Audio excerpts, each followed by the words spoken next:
Whoa, A whoa. lot of contact underneath and a very unhappy Angel Reese as this has been brewing since the first quarter. And right there, that is a absolutely unnecessary foul. Reese and her teammates, because that's the angle you got to get the rock into her. She does a good job of sealing. This is the excitement. This is the high-flying action, the unbelievable levels of unathleticism that can only be found in the WNBA dump. The tension was at an all-time high yesterday at something called the Cola Coke Coliseum in Toronto. Once again, the pretend basketball on the court, that wasn't the reason that dozens of people are talking about this game between the Atlanta Dreamers and the Toronto Pimples. It was the fight that almost was between Angel Reese and some unknown player whose identity is yet to be determined.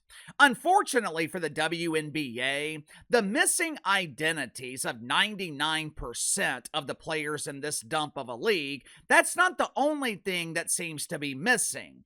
Faces of unknown players aren't the only thing occupying real estate on the side of a milk carton. As it turns out, television ratings for dozens of nationally televised WNBA games are missing too. I wonder why. If you were to believe the WNBA and their pretend friends in the mainstream media, they want us to believe that the WNBA is thriving. Check out this headline from earlier this morning at ESPN. How the Dallas Wankers went from forgettable WNBA franchise to title contenders. In the NBA, all it takes is one superstar player to elevate a franchise. For most of the last 10 years, the San Antonio Spurs have pretty much been forgotten, outside of random lectures from Greg Popovich, or as he is known in San Antonio, Gregory. Outside of emotional lectures from Gregory about the dangers of celebrating Flag Day, the Spurs were pretty much invisible on a national mainstream level. 3 years ago, they draft Victor Wembanyama. This year, they make a run to the NBA Finals. All of a sudden, the Spurs are once again one of the most valuable franchises in the league. It's the same in the NFL, Major League Baseball. For the better part of 4 decades, my Saints were a flaming ass fire. They signed Drew Brees, and for the next 15 or so years, there is a waiting list in New Orleans for season tickets. In real sports, that's how it usually works. Unfortunately for the WNBA, that is not how it works in pretend basketball. Paige Bueckers and the Dallas Wankers, they might be competing in the WNBA Finals to win the Platinum Pooper, which is the most coveted prize in the league. But most of their nationally televised games are still struggling to draw flies to a fresh turd. June 1st, the Dallas Wankers played the Seattle Spankers. USA Network was lucky to broadcast this high-profile matchup between the Wankers and the Spankers. Of course, very few people were interested in watching.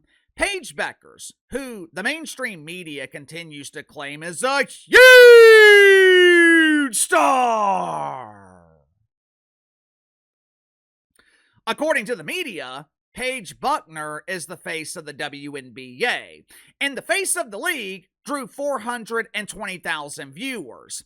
A couple of days later, USA Network featured the Toronto Pimples and the New York Lesbians.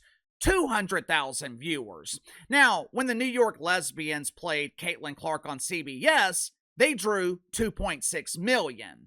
Obviously, Caitlin Clark remains the only mainstream draw in the WNBA. And I'm wondering if that is the reason the WNBA continues to hide their ratings. I originally brought this to your attention last summer.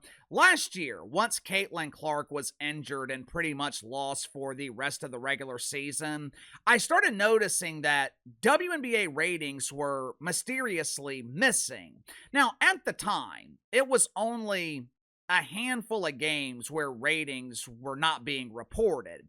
But this year,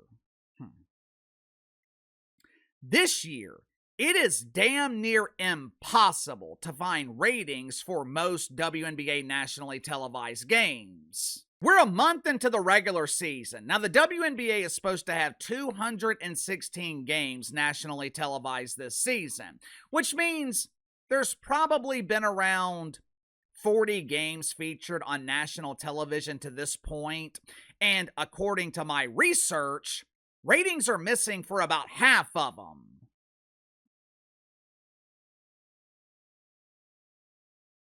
You don't have to take my word for it. Go look for yourself. Try to find WNBA ratings on ION. Sports Media Watch, which tracks ratings for every league, they have ratings available for only 14 WNBA games this season. The question is why? Why are WNBA ratings not being reported? Hell, the World Cup started last Thursday.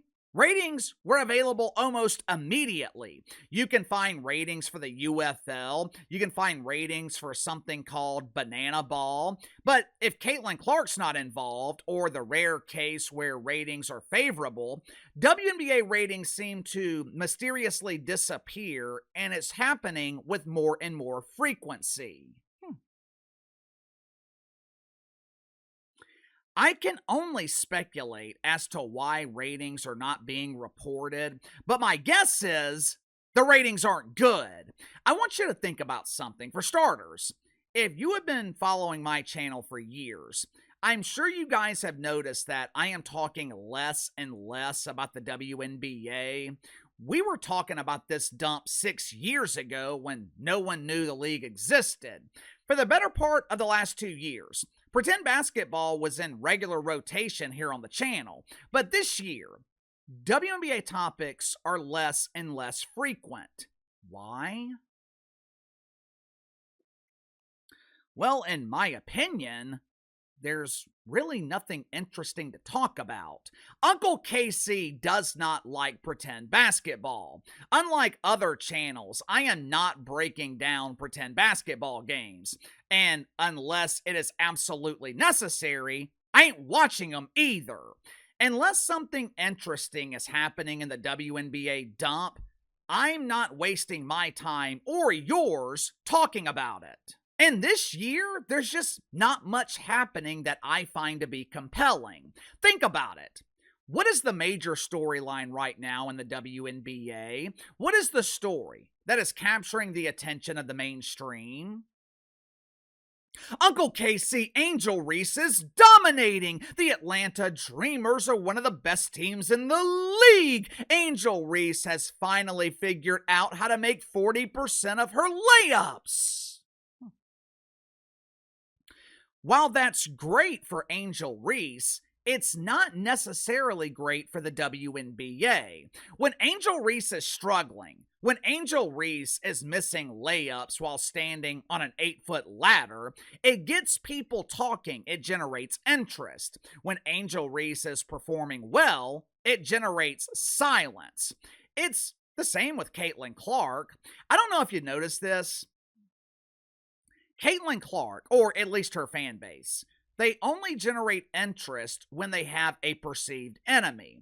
Her rookie season, the enemy was Angel Reese and jealous WNBA players. The beginning of this season, it was the Fever organization. Then it was Raven Simone. But my name's Raven Johnson. It doesn't matter what your name is. Now the enemy is her head coach, Stephanie White. But once you remove the perceived enemy, Caitlin Clark becomes less interesting to the casual audience. You see, The WNBA is similar to the UFC. Last night, Don Trump and the UFC put together an amazing event at the White House.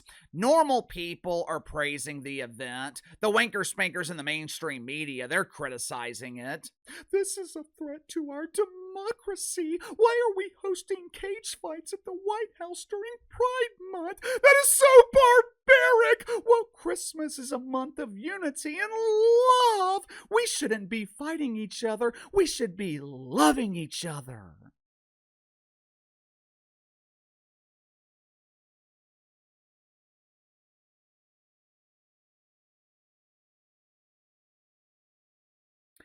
The event was beneficial to both parties. Don Trump needed some positivity. He needed to show people that we still live in the greatest country on earth. And the UFC desperately needed some mainstream publicity, mainstream exposure. Like the WNBA, the UFC product alone is not enough to generate mainstream interest. Watching two unknowns beating the shit out of each other in a fenced-in octagon, for most people, that's just not interesting. But if you put two stars in that same octagon, McGregor-Khabib, Masvidal, Colby Covington, Brock Lesnar in his prime, Daniel Cormier. If you book two stars and you build the fight for months, you book promotional events showing that they don't like each other, maybe they get into an altercation at the weigh-in, or in the case of Conor McGregor and Khabib, Conor McGregor is throwing chairs at Khabib's bus. Once you add the controversy, once you add the element of hatred, once you add the drama, all of a sudden, the fight is interesting, it's compelling. People are willing to pay $100 to see it. 10 years ago, when the UFC was at its pinnacle, seemed like I was buying UFC fights every month. I don't think I have paid to watch the UFC since Daniel Cormier retired. Why? Because they have no stars and they have no storylines. If they do, I don't know about it. And that's not my fault, it's their fault, because it is their job to capture my attention. It is the same thing in the WNBA. I know I keep repeating this, but it's the truth. The WNBA product is not enough to sustain mainstream interest long term. The on-court product is the drizzling shit. It's bad. The WNBA needs drama. They need storylines to maintain interest. And right now, there are no interesting storylines in the WNBA, which is probably why they are hiding their ratings, because less and less people are watching their product. To make matters worse, the WNBA seems to stifle potential storylines. They shield their players from the media. You have players on the same team dating each other, and you're not allowed to ask about it. According to Caitlin Clark fans, there is drama in the Fever organization, but you're not allowed to ask about that either. And if you do, the WNBA will revoke your media credentials. For some reason, this league wants the pretend basketball to be the focus. Problem is, no one wants to focus on the pretend basketball because it sucks. It's boring. They want to focus on the storylines. Hell, to their credit, the media is trying to create interesting storylines, but the damn league doesn't want it. And the only ones they are hurting are themselves. Sound off in the comments below. I'll see you guys tomorrow.